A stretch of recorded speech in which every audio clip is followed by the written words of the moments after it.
Hello and welcome to Baggies View. I'm Paul Bradley. I'm joined on the phone now by West Bromwich Albion correspondent Chris Lebkowski. Hi, Chris. Hi. Let's start off today's show talking about Zoltan Gera. We're going to come on to Peter Odemwingie in a minute, but can you just tell us what's the latest with Gera and kind of when we should be expecting him back with Baggies? Well, it's going to be a long time. He suffered this knee injury, and it was difficult to tell him during the actual game what he'd done, but it was only when you saw replays you sort of realised how badly his knee buckled as he was running, and it's fairly clear it was going to be some kind of ligament damage. I think the problem, at the moment is establishing whether it's a cruciate or one of the lesser parts of the knee. Now, worst case scenario, I think it'd be fair to say that his season would be over. If it's one of the lesser ligaments or parts of the knee, and you have to excuse me for my crude analogies. I'm no expert when it comes to knees, but if it's one of the lesser ligaments, then maybe it might be less time. But I'm fairly sure that the way Albion are going about this by sending him off for more scans and tests, especially now that the swelling's coming down, it suggests to me it's going to be a bad one. It's pretty bad news for both West Brom and Zoltan Gera himself. Yeah. Let's move on now to Peter Odemwingie, though. So there's been a fair amount of talk about him in the last kind of 6 or 7 days. Can you just run us through what's happened and kind of what the players' attitude is at the moment, and also kind of West Brom and the manager's attitude towards Peter Odemwingie? Well, it's been strange because Roy Hodgson was very much in denial that he'd ever said anything, or rather that he been misinterpreted, which was completely wrong. It's quite interesting that many of the comments he made were volunteered. Not only volunteered, but actually volunteered when we were asking questions about other things completely. It seemed to me that it was a message that Roy wanted getting out. Now, after making those comments, for whatever reason, Roy felt that maybe those comments had been taken on by other media and maybe twisted more. I don't know, or maybe he simply just regretted making such strong comments in the first place. But in any case,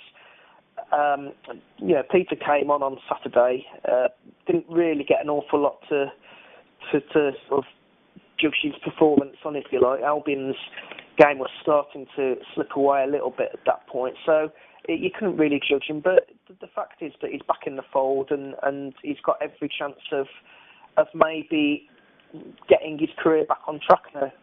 So is it fair to say that the player and Roy Hodgson are now have kind of put things behind them and they're moving on with things, or is there still a bit of friction between the two? I don't think Roy Hodgson's the type of manager to do that. I think he's, there have been, certainly from Albion's point of view, there have been managers in the past who would genuinely hold a grudge and play this scenario out for weeks, whereby that they won't be communicating with the player, or the player will be training with the reserves or the youth team. But Roy Hodgson isn't like that. He says his piece and he tends to get on with it. And he's proven in the past that he's brought players back in who have been completely out of favour, and he's dropped players who have seemingly not played particularly badly or were considered maybe his favourites. And so he's not afraid to make those decisions. He's been in the game for 36 years.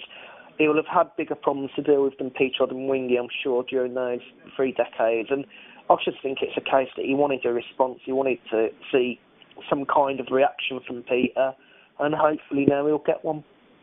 Great stuff. Well, now let's take a look ahead to the next few games coming up for West Brom. We touched on this the other week. QPR, Wigan, Blackburn, they're winnable games, aren't they, for the Baggies? They are winnable games, but equally I suspect the fans of those 3 clubs will be saying exactly the same. They're going to be tough games, and I have to say I think the toughest game of the 3 will come this Saturday at QPR. They seem to have they seem to be very sporadic with their form. They're capable of getting absolutely battered, but they've also shown that they're not bad. They've got a lot of pace in the team. And Neil Warnock, he does get teams generally quite well organised, especially defensively. So I think it'll be a tough game for Albion. They seem to have mixed fortunes there. We saw them get promoted or win the title rather at QPR a few years ago.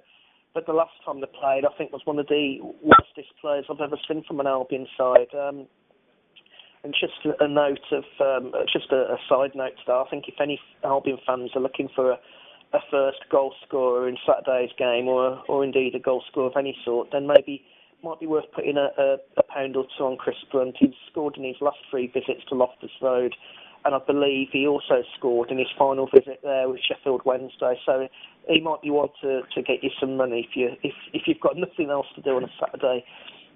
Okay, good tip there to finish on today, Chris. Thanks again for your thoughts on all that's going on at the Hawthorns, and thanks to everyone for listening in again this week. We'll be back again next week with more from Baggies View.